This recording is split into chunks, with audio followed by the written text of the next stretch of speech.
இங்க பாரு அரவிந்த், ஏற்பாடுல நல்லபடியா போயிட்டு இருக்கு. தேவையில்லாம பிரச்சனை பண்ணணும்னு நினைக்காத. ஏய், பிரச்சனை நான் பண்ணலமா, பிரச்சனையே தானா தேடி என் கையில வந்து விழுந்திருக்குல்ல. உங்க வீட்ல இருந்து ஒரு ஆள் பிரச்சனை பண்றதுக்குனே தேடி வந்திருக்காங்க. அத வச்சு இந்த கல்யாணத்தை எப்படி நிறுத்துறேன் பார். அரவிந்த் சொன்னா கேளு.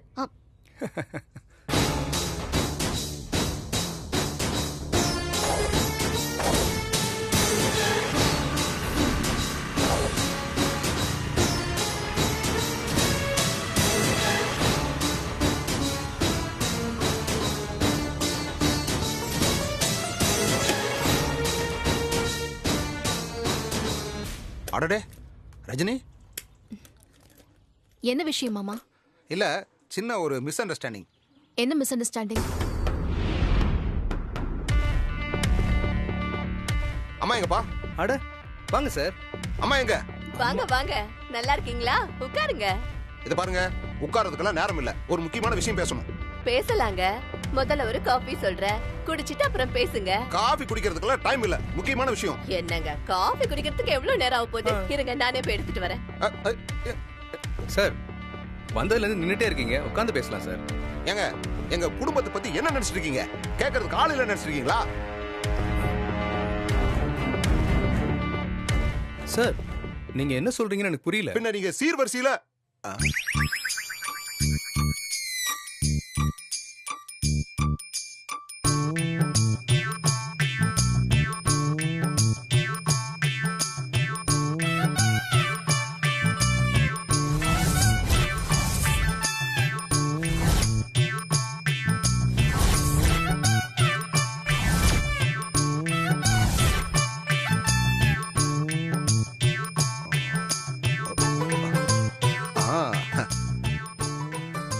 எங்கப்பா அவரு?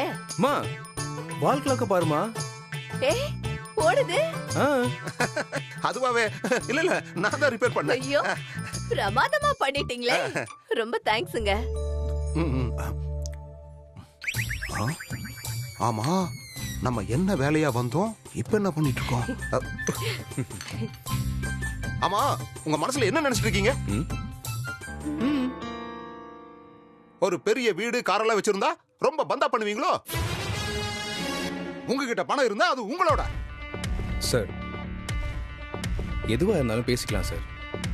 என்ன விஷயம் சொல்லுங்க. என்னத்த சொல்ல சொல்றீங்க? வரதட்சணை எதுவும் வேண்டாம்னு சொன்னீங்களாமே. பணம் காசு எதுவும் வேண்டாம்னு சொன்னா என்ன அர்த்தம்? எதையோ மறைச்சு தானே இந்த சம்பந்தத்தை முடிக்க பாக்குறீங்க. சார், ஏங்க இப்படி அபாண்டமா பேசுறீங்க? எங்க கிட்ட தேவையான பணம் இருக்கு. என் பையன் கை நிறைய சம்பாதிக்கிறான். அதனால பொண்ணு வீட்ல இருந்து வரதட்சணையா பணமோ சீரோ நகையோ எதுவும் வேண்டாம்னு சொன்னோம். இதுல என்ன தப்பு? ஓ, எதுவுமே செய்ய முடியாத கையால் ஆகாத குடும்பம்னு குத்தி காட்டுறீங்களா? சார், நாங்க எங்க சார் அப்படி சொன்னோம்? அப்போ நீங்க பண்றதுக்கு என்ன சார் அர்த்தம்?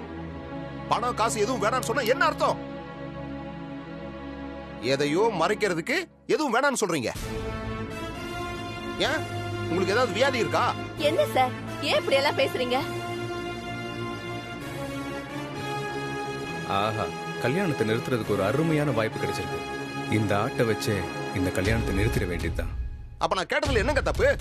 எதுக்கு வரதட்சணை வேண்டாம்னு சொன்னீங்க? சொல்லுங்க, ஏன் வேண்டாம்னு சொன்னீங்க? நான் கேக்குறேன்ல, எதுக்குன்னு சொல்லாம இருந்தா என்னங்க அர்த்தம்? என்னன்னு சொல்லுங்க. சொல்றோம். யோ, ஒருத்தன் வரதட்சணை வாங்கலன்னா அவனுக்கு ஏதாவது குறை இருக்குன்னு யாரையா சொன்னது? பணத்துக்கு ஆசைப்படாத ஒருத்தன் கல்யாணமே பண்ணி கூடாதா?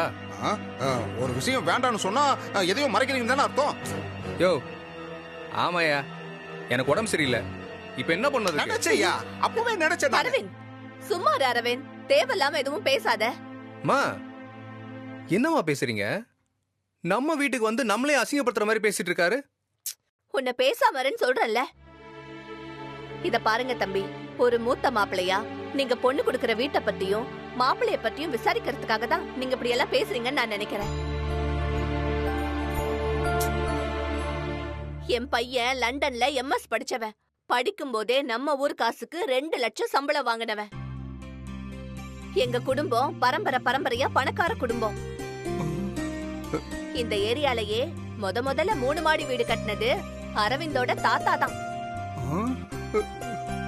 சுதந்திர போராட்ட தியாகி சத்தியமூர்த்தின்னு கேள்விப்பட்டிருக்கீங்களா? அரவிந்தோட தாத்தா தன்னோட சொத்துல ஏகப்பட்ட ஸ்கூல் காலேஜ் எல்லாம் கட்டினவரு. ஐயோ, அவசரப்பட்டுட்டனே. எப்பேற்பட்ட குடும்பம், எப்பேற்பட்ட குடும்பம் நீங்க. அம்மா, எங்க ஏரியால ஒரு பள்ளிக்கூடம் இருக்குல்ல, அது கூட ஐயா கொடுத்த இடத்துல கட்டின பள்ளிக்கூடம் தான்மா. அந்த பள்ளிக்கூடத்துல தான் நானே படிச்சேன்.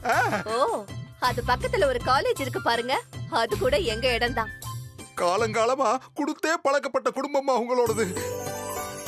நீங்க வரதட்சணையெல்லாம் வாங்க மாட்டீங்கன்னு இந்த மரமண்டிக்கு தோணாம போச்சேம்மா.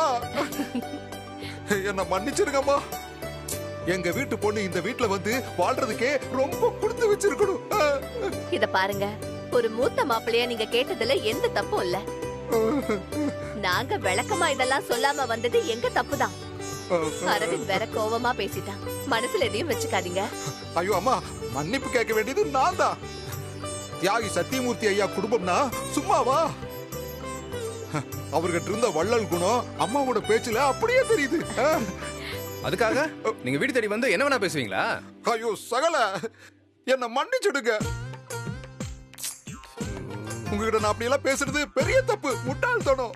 அதுக்கு பதிலா நீங்களே என்ன வேணா அசிங்கமா திட்டிக்கீங்களே. ஆனா திட்டுங்க சகல, தங்கத்தையே நான் உரசி பார்த்துட்டேனே. அம்மா, பெரிய மனுஷங்க தான். என்ன மன்னிச்சிடுங்கம்மா. என்னங்க சகல, நீங்களும் எதுவும் மனசுல வச்சுக்க கூடாது. என்ன மன்னிச்சிடுங்க. அப்புறம் நான் புறப்படுறேம்மா. நம்ம வீட்டுல கடிகாரம், டிவி, வாஷிங் மிஷின் எது எப்ப ரிப்பேர் ஆனாலும் கூச்சப்படாம என்கிட்ட சொல்லுங்க, நான் வந்து ரிப்பேர் பண்ணி கொடுத்துறேன். ரொம்ப சந்தோஷம். அப்போ நான் உத்தரவு வாங்கிக்கிறேம்மா. சரி சகல, நான் வர்றேன். நீங்க எதுவும் தப்பா எடுத்துக்காதீங்க. பிளான் மொத்தத்தை சொதப்பிட்டு. சரி, நீங்க வீட்டுக்கு போங்க. பாரு ரஜினி, நீயும் எதுவும் கன்ஃபியூஸ் ஆகிக்காத. சரி, நான் கிளம்புறேன். நீ போய் பாரு போ.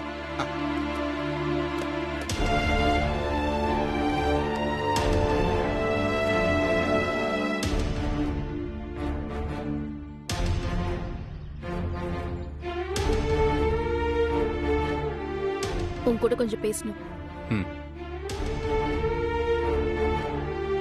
என்ன ட்ரை பண்ற அரவிந்த்? நீ இப்படி எல்லாம் பண்றதுனால என்ன மாறிடும் நினைக்கிற?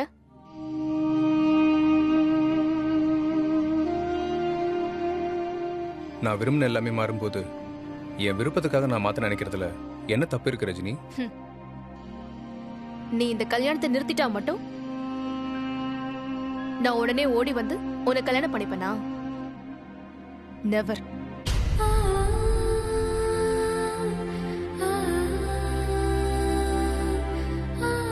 இது பாரு அரவிந்த், இயற்கையோ தற்செயலோ இல்ல விதியோ ஏதோ ஒண்ணு காலப்போக்கில் என் தங்கச்சிக்கு உன்னை துணையா சேர்த்து வச்சிருக்கு.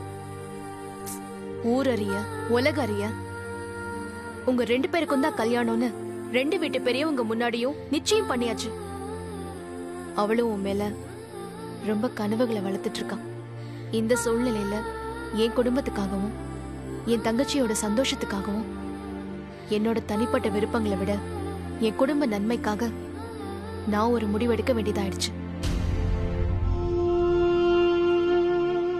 நீ எப்பவுமே உன்னோட பக்கத்துல இருக்க நியாயத்தை மட்டும் தான் பாக்குற. என்னோட இடத்துல இருந்து யோசிச்சு பாரு, நான் என்ன பண்றேன்னு எனக்கே தெரியல.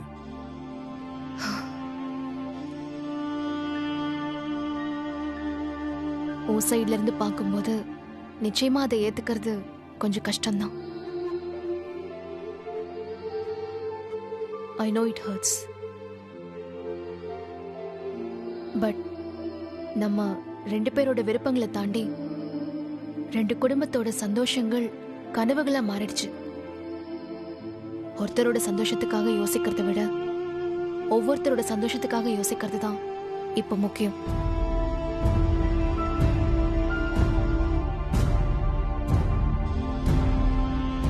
நீ அடிக்கடி சொல்லுவியே, எல்லாரும் சேர்ந்து இருக்கிற ஒரு கூட்டு குடும்பத்துல பிறந்த பொண்ணை தான் கல்யாணம் பண்ணிப்பேன்னு. இப்போ அதுதான் உனக்கு நடந்திருக்கு.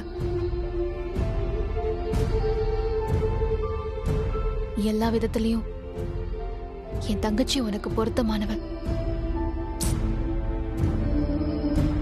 அவ உன் மேல ஒரு பியூரான லவ் வச்சிருக்கா. என்னோட அவளை நீ கம்பேர் பண்ணி பார்க்க தேவையில்ல. நமக்குள்ள இருந்த லவ் அவ்வளவுதான்.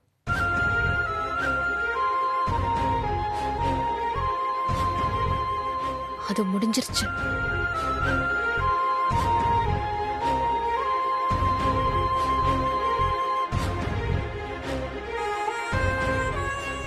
அத அக்செப்ட் பண்ணிட்டு கடந்து போறதுதானே வாழ்க்கை.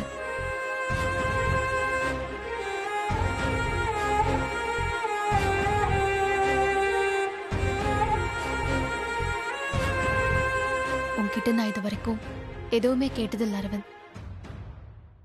ஆனா முதல் முறையா நான் உன்கிட்ட ஒண்ணு கேக்குறேன்.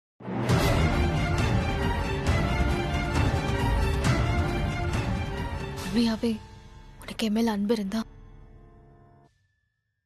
இனிமே இந்த கல்யாணத்தை நிறுத்துறதுக்கு முயற்சி பண்ணாத. ராதிகாவோட மனசை புரிஞ்சுக்கிட்டு அவ்வளோ நீயும் சந்தோஷமா இருக்கணும். இந்த கல்யாணம் நின்னு அவ கண்ணீர் விட்டா என்னால தாங்க முடியாது அரவிந்த்.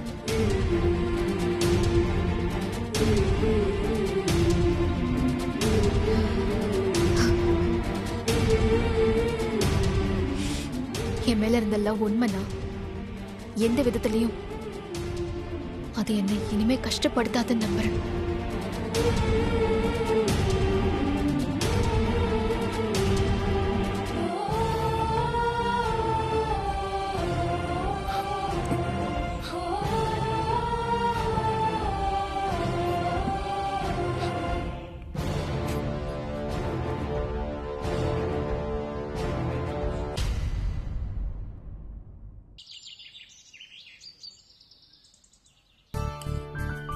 சாப்பிடும்போது எதுக்கு புக் படிக்கிற?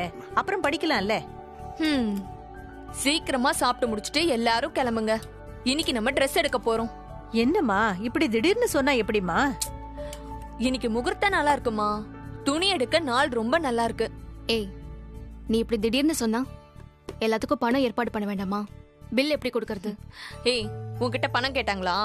நம்ம கடைக்கு தானே போறோம். அடடே, ஜவுளி கடை அதிபரா நீயே? சொல்லவே இல்ல. நமக்கு தேவையானதை அள்ளிட்டு வந்துடலாம்.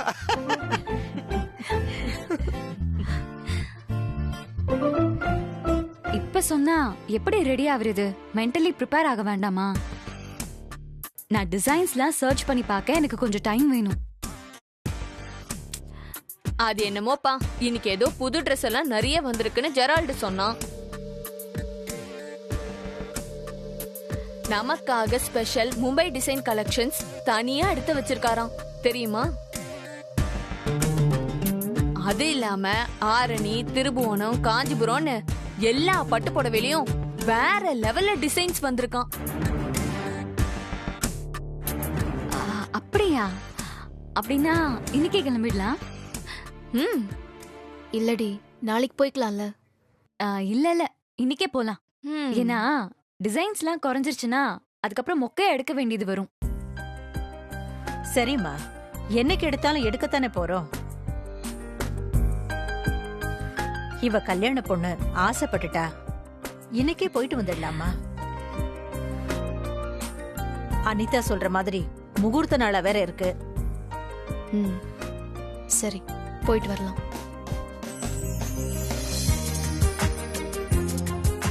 மாப்பிள்ளை வீட்லயும் ஒரு வார்த்தை சொல்லிடலாமா? அவங்களும் கூட வந்தா நல்லா இருக்கும். சரி, நான் இப்பவே அவருக்கு கால் பண்ணி சொல்லிடுறேன். ஏய், எல்லாத்துக்கும் முந்திக்கிட்டு நிக்காதடி.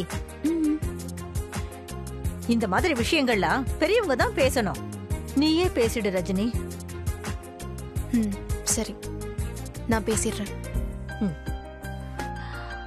நானும் ஜெரால்டுக்கு கால் பண்ணி சொல்லிடுறேன். எல்லாரும் சீக்கிரம் ரெடி ஆயிடுங்க. ஓகேக்கா.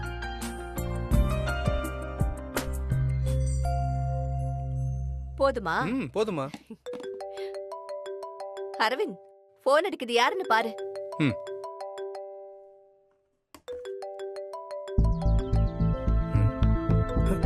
Rajini. Hello, hello hello hello, நான் அரவிந்த் பேசுறேன் ரஜினி. ஹலோ ரஜினி, நான் பேசுறது உனக்கு கேக்குதா? அரவிந்த், யாருப்பா போன்ல? அம்மா, பொண்ணு வீட்ல இருந்து தான். பொண்ணு வீடுன உடனே அப்படியே சந்தோஷத்து மாதிரி கூட்டு போன. ஹலோ அம்மா, நான் ரஜினி பேசுறேன். சொல்லுமா, எப்படி இருக்க? வீட்ல எல்லாரும் எப்படி இருக்காங்க? கல்யாண வேலை எல்லாம் எப்படி போயிட்டு இருக்கு? எல்லாரும் நல்லா இருக்காங்க. கல்யாண வேலையெல்லாம் ரொம்ப நல்லபடியாவே போயிட்டு இருக்குமா. நல்லபடியா போகணும். கடவுள் அருளோட எல்லாம் நல்லபடியா நடக்கணும். எல்லாம் நல்லபடியா நடக்குமா. சொல்லுமா, என்ன விஷயமா போன் பண்ண? ஒன்னும் இல்ல, இன்னைக்கு நாள் ரொம்ப நல்லா இருக்கான், அதனால புடவை எடுக்க போலான்னு அம்மா சொன்னாங்க. நீங்க எல்லாரும் கூட வந்தீங்கன்னா கல்யாணத்துக்கு மொத்த ட்ரெஸ்ஸையும் எடுத்துட்டு வந்துடலாம். ஓ, ரொம்ப சந்தோஷமா. வழக்கமா நீங்க எந்த ஜவுளி கடையில துணி எடுப்பீங்க? என்னோட ஃப்ரெண்ட் அனிதா இருக்கால, அவளோட ஹஸ்பண்ட் ஜெரால்ட் ஒரு ஜவுளி கடை வச்சிருக்காரு. அங்கதான் எப்பவுமே நாங்க ட்ரெஸ் எடுக்கிறது வழக்கம். அதான் ராதிகாவோட கல்யாணத்துக்கும் அங்கேயே எடுத்துடலான்னு இருக்கோம். ஓ, இல்ல உங்களுக்கு வேற ஏதாவது தெரிஞ்ச கடை? அப்படியெல்லாம் எதுவும் இல்லம்மா, உங்க விருப்பப்படியே செய்யுங்க. ராதிகாவும் அரவிந்தும் அவங்களுக்கு பிடிச்ச மாதிரி ட்ரெஸ் எடுத்துக்கட்டும். நம்ம என்னமா பண்ண போறோம்? சரிங்கம்மா. பரிசத்துக்கு புடவை, முகூர்த்தத்துக்கு புடவை, சம்பந்தம் கலக்கத்துக்கு புடவை, ரிசப்ஷனுக்கு, அப்புறம் வீட்டில் உள்ளவங்களுக்கு புடவை, மற்றவங்களுக்கும் என்னென்ன ட்ரெஸ் தேவையோ அதெல்லாம் இன்னைக்கே எடுத்துட்டு வந்துடலாம். சரிம்மா, ஆனா முகூர்த்த புடவைய மட்டும் நல்லதா பார்த்து எடுக்கணுமா. ஏன்னா குழந்தை பிறந்த உடனே முதல்ல அந்த புடவையில தான் தொட்டில் கட்டி குழந்தைய போடுவாங்க. அதனாலதான். அப்புறம் எங்களதுல முகூர்த்தத்துக்கு பட்டு புடவை தான் கட்டுவோம். உங்களதுல கூரை புடவை கட்டுற வழக்கம் ஏதாவது இருக்கா? இல்ல, எங்களுக்கும் கல்யாணத்துல பட்டு புடவை கட்டுறதா வழக்கம். ஓ, ரொம்ப சந்தோஷமா. அப்புறம் எங்களுக்கெல்லாம் சம்பந்தம் கலக்கிறதுக்கு சிம்பிளா எடுத்தாலே போதுமா. வீட்ல இருக்கிற புடவைய கட்டாம ஏகப்பட்டது பீரோவுல தூங்கிட்டு இருக்கு. அது எப்படிமா? நல்ல காரியத்துக்கு எடுக்கிறோம், எப்பவுமே நினைவுல இருக்கிற மாதிரி நல்லதா எடுத்து கொடுத்தாதானே எங்களுக்கும் சந்தோஷம். நீங்க ஏற்கனவே வரதட்சணைலாம் எதுவும் வேணான்னு சொல்லிட்டீங்க. அட்லீஸ்ட் ட்ரெஸ்ஸாவது கொஞ்சம் நல்லதா எடுத்து கொடுத்தாதானமா எங்களுக்கும் திருப்தியா இருக்கும். சரிம்மா, உன் இஷ்டப்படியே நீ என்ன நினைக்கிறியோ செய். அப்புறம் அம்மா, அவரையும் ட்ரெஸ் எடுக்க கூட்டிட்டு வந்துருங்க. கண்டிப்பா. ரிசப்ஷனுக்கு எந்த மாதிரி சூட் வேணும், கோட் மாடல் எப்படிங்கறதெல்லாம் அவர் விருப்பப்படியே வந்து டிசைன் செலக்ட் பண்ணட்டும். அவன் வராம எப்படிமா? கண்டிப்பா கூட்டிட்டு வரேன். நம்மளே உன்னை பார்த்து எடுத்துட்டு வந்தோம்னா அப்புறம் அது சரியில்லை இது சரியில்லைன்னு வானத்துக்கும் பூமிக்கும் குதிப்பான். அதனால கண்டிப்பா அவனையும் கூட்டிட்டு வரேன். சரிம்மா. அப்புறம் நான் உங்களுக்கு டைம் சொல்லிடுறேன், நீங்க எல்லாரும் புறப்பட்டு வந்துருங்க. சரிம்மா, வச்சிடுறேன்.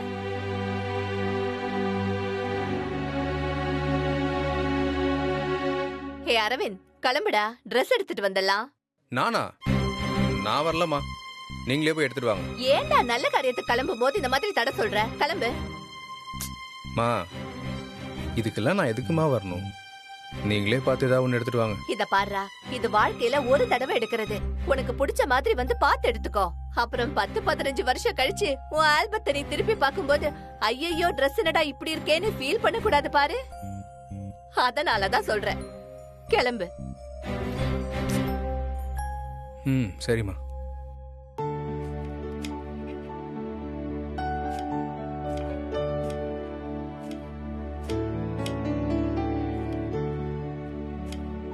செல்வி, நம்ம ரஜினி போன் பண்ணா, இன்னைக்கு கல்யாணத்துக்கு ஜவுளி எடுக்க போறாங்களாம். சம்பந்தி வீட்டுக்காரங்களா வராங்க, அத்தையும் அனுப்பி வைங்க மாமான்னு சொல்லிச்சு. நீயும் அவனும் போயிட்டு வந்துருங்கம்மா. ஆமா, ஏன் அவளுங்க வாங்குற ஜவுளி எல்லாம் எடுத்துட்டு வர்றதுக்கு பை தூக்குற ஆள் வேணும்னு கேட்டாளுங்களா? ஏய், ஏண்டி எல்லாத்தையுமே குதர்க்கமா பாக்குற? ஒரு நல்ல விஷயம் நடக்கும்போது அங்க நம்ம தாய்மாமன் குடும்பமும் இருக்கணும்னு ஆசைப்படுது அந்த பொண்ணு. நீ என்னடா இப்படி அல்பத்தனமா பேசிட்டு இருக்க? உங்க தங்கச்சி வீட்டை பத்தி பேசினாலே உங்களுக்கு அல்பதனமா தான் தெரியும்ல. அங்க ஏதாவது வேலை வெட்டி செய்யணும்னா உடனே என்ன போ சொல்லிடுவீங்கல்ல. போனா உனக்கு ஒரு பட்டு புடவை கிடைக்கும், வேணான்னா விட்டுரு. போறேன் போறேன்.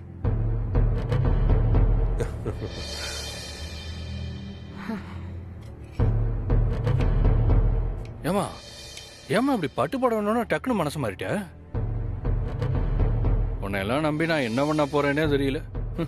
டேய், அம்மாவை நீ புரிஞ்சுக்கிட்டது அவ்வளவுதான்டா. நடக்க போறது உன் கல்யாணம் தான்டா. உன் கல்யாணத்துக்கு ஜவுளி எடுக்கதான் இப்ப நாம போறோம். ஏன்னா இந்த கல்யாணம் அந்த மாப்பிள்ளையோட நடக்காது. எப்படிமா? ஜவுளி கடையில அவளுங்களுக்கு பெரிய அணுகுண்டே வச்சிருக்கேன்டா. அங்க வந்து அந்த சம்மந்தி வீட்டுக்காரங்க முன்னாடி அந்த குண்டை வெடிக்க வைக்கிறேன்.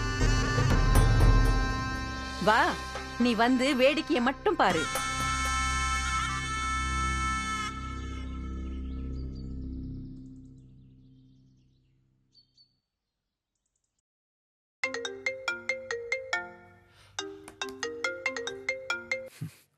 சொல்லு அனிதா. எங்க இன்னைக்கு நாங்கெல்லாம் ட்ரெஸ் எடுக்க நம்ம கடைக்கு வரோம்.